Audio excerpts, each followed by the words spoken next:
नमस्कार मैत्रिणींनो, तुमची अन्नपूर्णा गावरान रेसिपी या मराठी यूट्यूब चॅनलवर मनापासून पुन्हा एकदा खूप खूप स्वागत आहे। चला तर आज मी तुम्हाला बटाट्याचे कटलेट किंवा बटाट्याचे भजे कसे बनवायचे ते सांगणार आहे। वेगळ्याच पद्धतीने दाखवणार आहे मी आज तुम्हाला हे भजे। कमी साहित्याचा वापर करून कमी वेळेत आज आपण हे बटाट्याचे भजे बनवणार आहे। नक्की या पद्धतीने बनवून बघा, खायला तर अतिउत्तम कुरकुरीत असे लागतात। कोणी पण आवडीने खाऊ शकतं किंवा कोणी पण न चुकता बनवू शकेल या पद्धतीने। चला तर आपण आता कृतीला सुरुवात करूया। हे बघा, आपण बटाटे घेतले, तुमच्याकडे जे भी बटाटे असतील लहान मोठे ते घ्या, कोणते पण बटाटे चालतील। आता आपण एक सालर घेतले, सालरच्या साहाय्याने सर्व बटाट्याचे आपण साल काढून घेऊया। या पद्धतीने काढून घ्या। बटाटे किसून झाले का लगेच धुवून घ्या, आपल्याला किस नंतर धुवायचा नाही आहे। एक किसणी घेऊया, किसणीच्या साहाय्याने सर्व बटाटे आपण आता किसून घेऊया। किसताना जाडसर किसणी घ्या आणि लांबट किस करायचा आपल्याला। या पद्धतीने सर्व किस आता आपला किसून झाला आहे। एक मिक्सरचं भांडं घेतलं आहे, त्याच्यामध्ये आता आपण भरपूर सारा लसूण घेऊया। लसूण हा आवर्जून जास्त वापरा।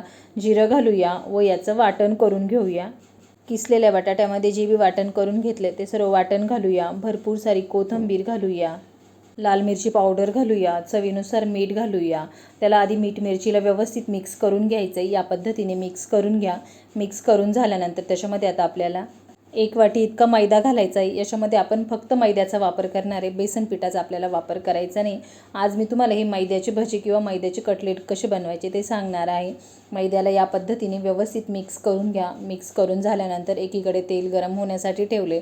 तेलाला व्यवस्थित गरम होऊ द्या। तेल गरम झाल्यानंतर त्याच्यामध्ये आता आपण गोल आकारामध्ये या पद्धतीने कटलेट तयार करून घेऊया आणि तळण्यासाठी टाकूया। तळताना एका बाजूने व्यवस्थित तळू द्या, नंतर आपल्याला त्याला उलट करायचं आहे। इतकं व्यवस्थित तळल्या जातात तितके कुरकुरीत होता आणि खायला पण चविष्ट असे लागतात। हे बघा, तुम्ही बघू शकता एका बाजूने व्यवस्थित तळले। आता आपण दुसरी पण बाजू व्यवस्थित तळून घेऊया। झटपट होणारे आज मी तुम्हाला बटाट्याचे कटलेट दाखवले। नक्की या पद्धतीने बनवून बघा। सर्व कटलेट आता आपण याच पद्धतीने तळून घेऊया। आपले गरमागरम बटाट्याचे भजी किंवा कटलेट तयार झाले। तुम्ही हे सॉस सोबत खाऊ शकता किंवा असे जरी खाल्ले तरी खूप छान लागतात, खूपच कुरकुरीत होता। नक्की या पद्धतीने बटाट्याचे कटलेट बनवून बघा। आवडल्यास लाईक, शेअर, सबस्क्राईब नक्की करा व या पद्धतीने बटाट्याचे कटलेट किंवा भजे तर नक्की बनवून बघा। चला तर भेटूया अशाच एका नवीन पुढच्या रेसिपीसोबत।